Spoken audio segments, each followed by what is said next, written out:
Frankenstein, Chapter 2. When I had attained the age of 17, my parents resolved that I should become a student at the University of Ingolstadt. I had hitherto attended the schools of Geneva, but my father thought it necessary, for the completion of my education, that I should be made acquainted with other customs than those of my native country. My departure was therefore fixed at an early date, but, before the day resolved upon could arrive, the first misfortune of my life occurred, an omen, as it were, of my future misery. Elizabeth had caught the scarlet fever, but her illness was not severe, and she quickly recovered. During her confinement, many arguments had been urged to persuade my mother to refrain from attending upon her. She had at first yielded to our entreaties, but when she heard that her favourite was recovering, she could no longer debar herself from her society, and entered her chamber long before the danger of infection was past. The consequences of this imprudence were fatal. On the third day my mother sickened. Her fever was very malignant, and the looks of her attendants prognosticated the worst event. On her deathbed, the fortitude and benignity of this admirable woman did not desert her. She joined the hands of Elizabeth and myself.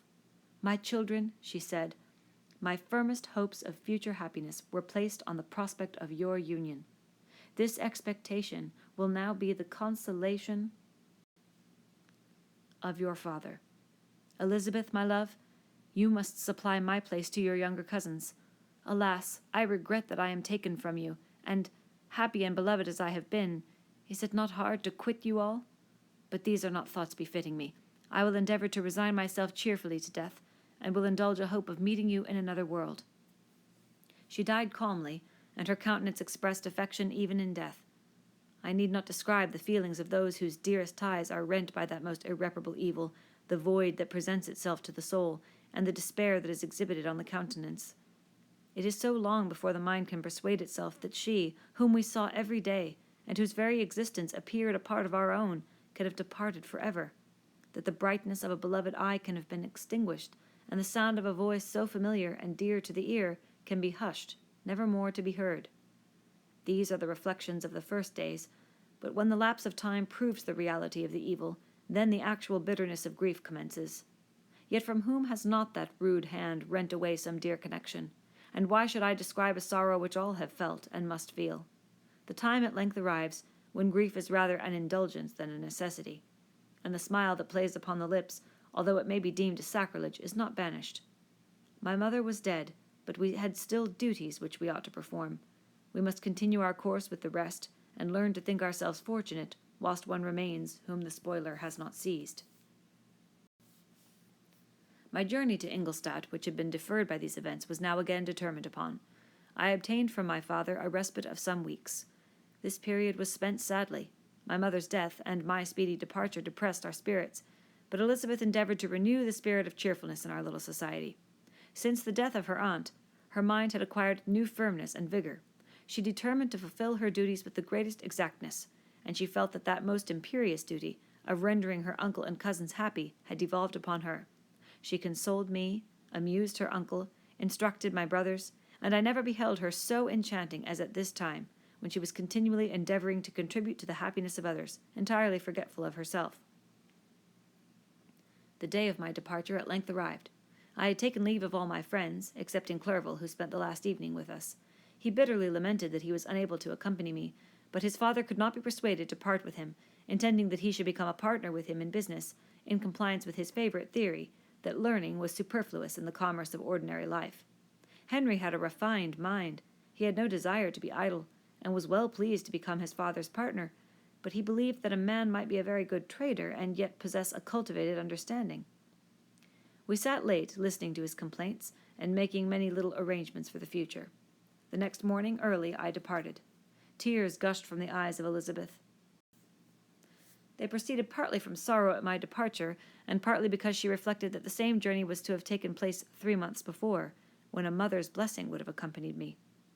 I threw myself into the chaise that was to convey me away, and indulged in the most melancholy reflections.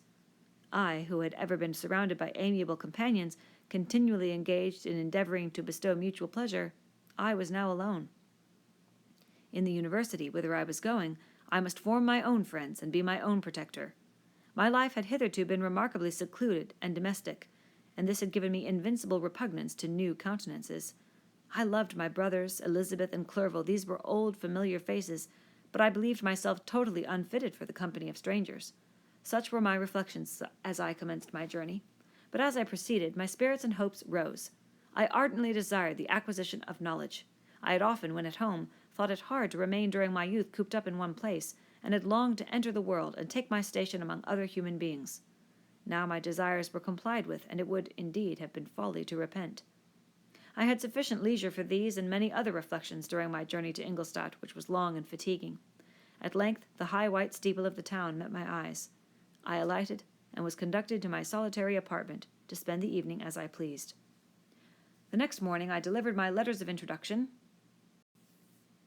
and paid a visit to some of the principal professors, and among others to M. Krempe, professor of natural philosophy. He received me with politeness, and asked me several questions concerning my progress in the different branches of science appertaining to natural philosophy. I mentioned, it is true, with fear and trembling, the only authors I had ever read upon those subjects. The professor stared.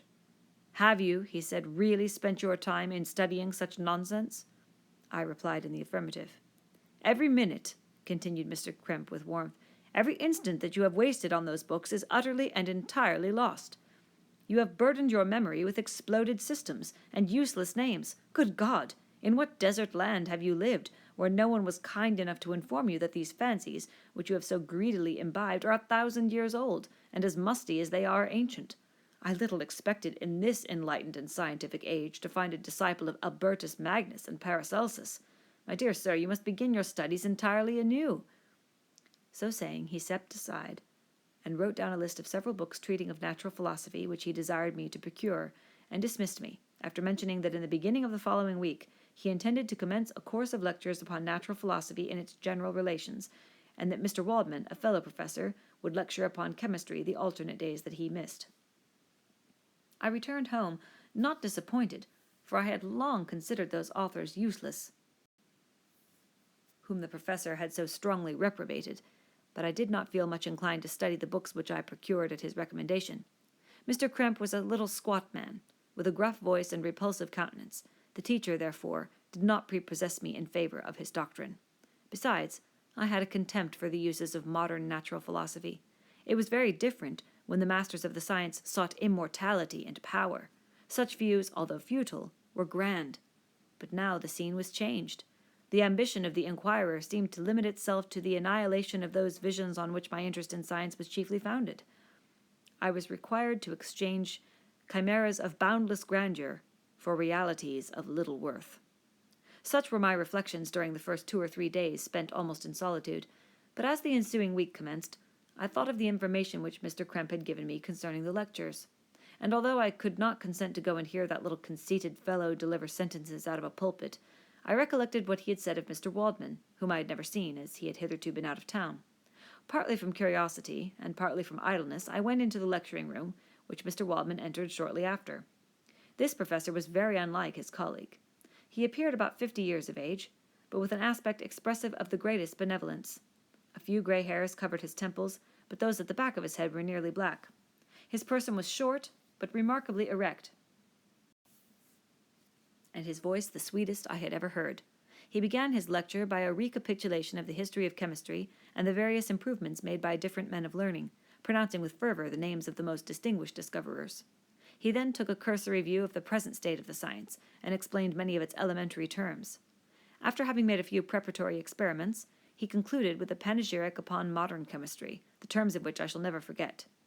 "The ancient teachers of this science," said he, "promised impossibilities, and performed nothing. The modern masters promise very little. They know that metals cannot be transmuted, and that the elixir of life is a chimera. But these philosophers, whose hands seem only made to dabble in dirt, and their eyes to pore over the microscope or crucible, have indeed performed miracles.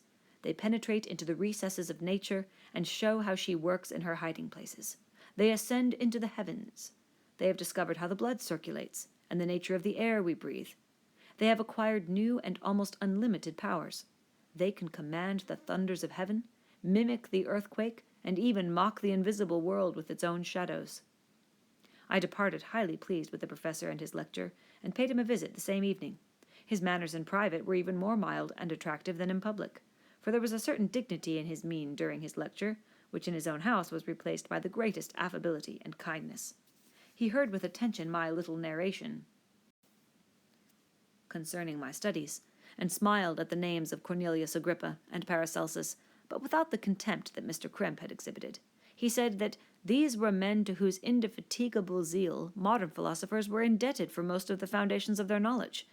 They had left to us, as an easier task, to give new names, and arrange in connected classifications the facts which they in a great degree had been the instruments of bringing to light. The labors of men of genius, however erroneously directed, scarcely ever fail in ultimately turning to the solid advantage of mankind. I listened to his statement, which was delivered without any presumption or affectation, and then added that his lecture had removed my prejudices against modern chemists, and I at the same time requested his advice concerning the books I ought to procure. "I am happy," said Mr. Waldman, "to have gained a disciple, and if your application equals your ability, I have no doubt of your success. Chemistry is that branch of natural philosophy in which the greatest improvements have been and may be made. It is on that account that I have made it my peculiar study. But at the same time I have not neglected the other branches of science. A man would make but a very sorry chemist if he attended to that department of human knowledge alone.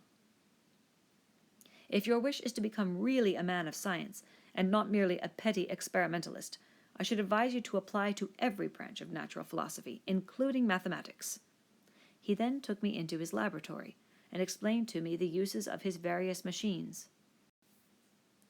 instructing me as to what I ought to procure, and promising me the use of his own, when I should have advanced far enough in the science not to derange their mechanism. He also gave me the list of books which I had requested, and I took my leave. Thus ended a day memorable to me. It decided my future destiny.